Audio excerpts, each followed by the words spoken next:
All right, good morning, everybody. Hope your Monday is off to a good start. Hope your week is off to a good start.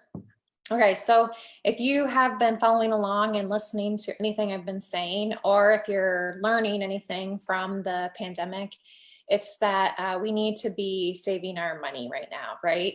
So if you've started to save your money, or you're thinking ahead, and maybe you already do have an emergency cash fund set up, you might be asking yourself, okay, well, what do I do with that cash? Do I just sit on it? Do I put it under my mattress? What do I do with it? So ideally, you would like to be making money or off your cash, right? But right now, with the looming recession and with the pandemic, obviously the stock market, there aren't a lot of places to invest right now, and the returns aren't looking very good anywhere. So a lot of my clients have been asking me, how can I make money? Where should I be investing? And so when I say investing, I'm not going to be talking in terms of specifically like go invest in this mutual fund or this index, but just broadly, where do I put my money? How can I make the most of my money right now and for the rest of the year? So I've got I have 4 recommendations today. So we're going to dive right in.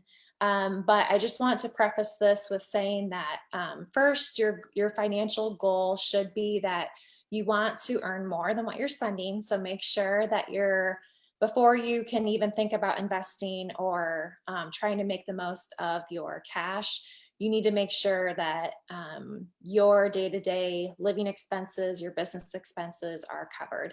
And so take a look at track your spending. Last week, I did a video about that on how to track your spending, the cheapest, easiest way to do it. Look at every month, look to see, like, am I spending more than what I'm making? Try to get to a place where your income exceeds your spending. That way, then you have savings. Then the next step you want to work towards is I always recommend that you try to set up an IRA or 401k as soon as possible. So you start saving for your retirement. There's the time value of money. You want to make sure that the earlier you start, the higher the return is going to be over time and the more money you're going to have to work with in retirement. So that should be your second goal. And then third, you want to try to save up and have an emergency cash fund. This can be both personally, and if you have a business, you want to do this in your business as well. So with both your business and personal, and with your personal finances, you want to have 3 months of, well, first just try to have at least $1,000 in savings. Then the next step is to work towards having 3 months of either your business operating expenses, or if you don't have a business, and even if you do personally, also you want to have 3 months of your living expenses covered or saved up. So that's where if you're not tracking your spending and you have no idea how much your living expenses cost, you'll be surprised. We always tend to underestimate what those costs are. But if you're not tracking that, then you have no idea like what to save or what goals you should have. So again, income, you want your income to exceed your spending, and then you want to be saving for retirement, and then you want to work towards that cash fund. Okay, so now you have cash, pretend you do. If you already do, great, that's awesome. Now let's put it to work. Okay, I'm gonna share my screen here so you guys can kind of see what I'm doing. Okay. So in general, these are the 4 places that you can look to save your money or be earning an interest or dividend on your cash.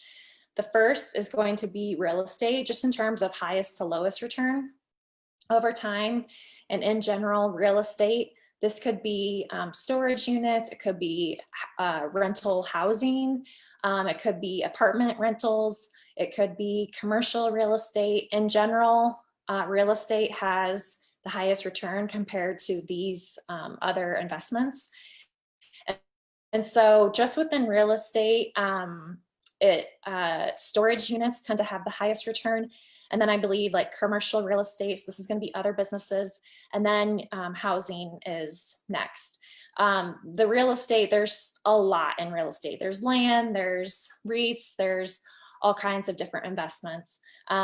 But just for you, maybe for your business or for you personally, there are some things that you can get involved in where you don't need to work with a broker, or you don't need like a super expensive trading platform or anything like that.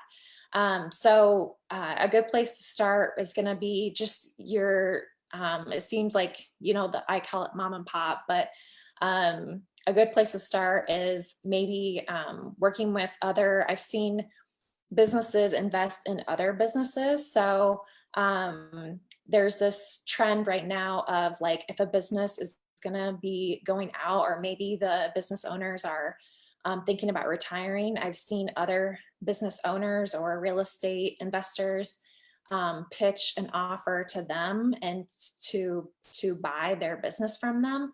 So that could be one option. I mean, this is obviously like a lot of work goes into it, a lot of time goes into it, and not very many people are comfortable with it. But you do earn a good return off of that risk. So either purchasing another business or just looking into rentals. So either rental housing or apartments. Those could be good places to start. The second investment with the highest return is going to be your IRA. So if you're employed by somebody else, you probably have a 401k. If you're self-employed or you're running your business, I hope that you have already established an IRA. When you're younger, generally you want to start with a Roth IRA. And so with your IRA, I know right now I also did a video on this a couple of weeks ago, or maybe a month ago, on should I be selling? Should I be getting out? Should I switch my allocation? So it's interesting right now because bonds generally have a lower return than stocks. So usually what your financial advisor will recommend is you want to have an aggressive allocation, which would be stocks. So you want most of your retirement savings to be in stocks up until you get closer to retirement, and then you want to switch to a more conservative allocation, which is going to be bonds, because those are safer, but generally they have a lower return. So less risk, less return.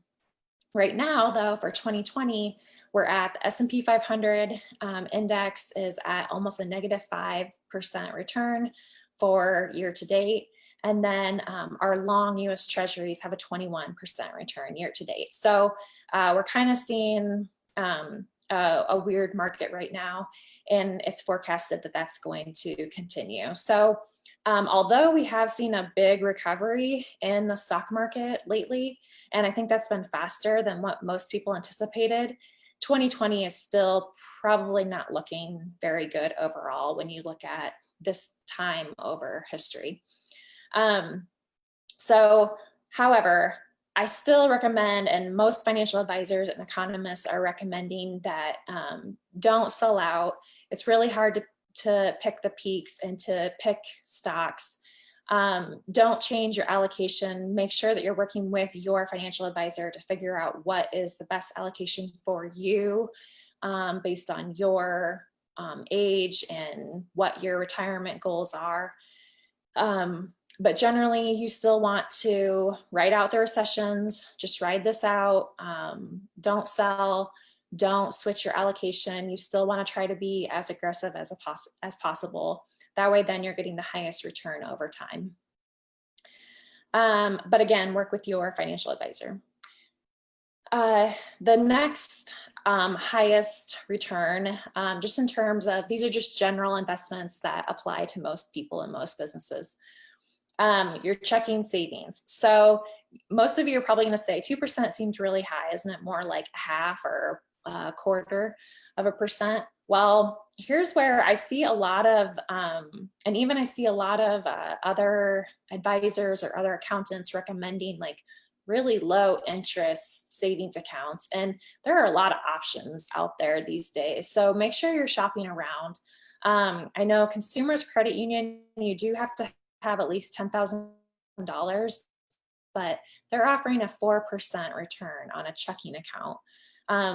I believe for other savings accounts, I'm gonna have to look it up. I'm forgetting off the top of my head, but just locally within the state of Iowa, I believe that Green State Credit Union has the highest interest rate right now on their checking and savings accounts. For businesses, technically, if you have an LLC, you should be using a business checking and savings account, not personal. Solopreneurs might be able to get away with, it depends on your bank, but they might be able to get away with using a personal account. But either way, regardless of whether you have a business or not, you should still have a personal account. And with that, you're going to have a higher interest rate and be earning more dividends off of that. So there are plenty of places where you can get a 2% return on even your checking account. So just make sure you're shopping around. And then CDs. So it's kind of funny because I feel like when I talk to my grandma or even my parents, we always tend to think that CDs and money market accounts, that they have a higher interest rate than checking and savings accounts. But we're not seeing that right now, and even in the past few years. And I think this trend will continue where you can really earn a high return off of your checking and savings account. So CDs are generally, the return is 1%. So let's see.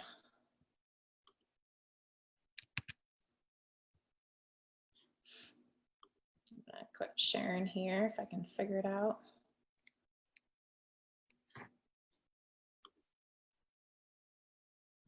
I was going to pull up those, the bank accounts, where are the savings accounts. Okay, so CFG Bank has a 1.5% dividend on their savings account, and then First Foundation Bank has 1.45% on their savings account. So again, there are a lot of local options too that you will want to look at when considering where you can kind of make money right now. But again, the high level, the main point of this is that you're making money on your money. So you're not just letting your cash sit there. And it's hard right now this year, but I wanted to give you these options and kind of get you thinking about where you can be making money and earning the most off of what you do have. So if you have any questions, let me know. Also, I wanted to announce that for businesses, for you business owners, we're going to be talking more about this and how do we kind of navigate the rest of 2020 and set up a good financial foundation. We're going to be talking about that in my course, which launches next week. So if you're interested, go to janiestahl.com and you can sign up just to be notified about when it does open and what the details are. But yeah, I think now is a good time where, again, I keep saying this, but we've gone through the hard work of, we were forced to set more reasonable spending goals, and we had the work, or already went through the work of being stuck at home where we couldn't spend as much money. So it takes a while to form those habits, and usually with our money, that's the toughest part. It's really hard to save money and to cut back. So you've already done that, you've been forced to do it. So just make sure that you are continuing with those healthy spending habits, and that you're trying to make the most of this pandemic and of what we've gone through. And hopefully that way, then you're able to, just with some of these small steps, like that's what financial freedom is. It all starts with these simple, small steps. So I hope that this was helpful. Let's see. In addition to my course, again, for other small business owners, I've simplified how you can work with me into 3 different packages. I can either work with you like for a full day, or we can do one-on-one coaching where we look at your entire business, or we can just look at your financials. So be sure to check that out as well. Again, it's on my website, janiestahl.com. And let me know if you guys have any questions. Thanks, and have a great rest of your week.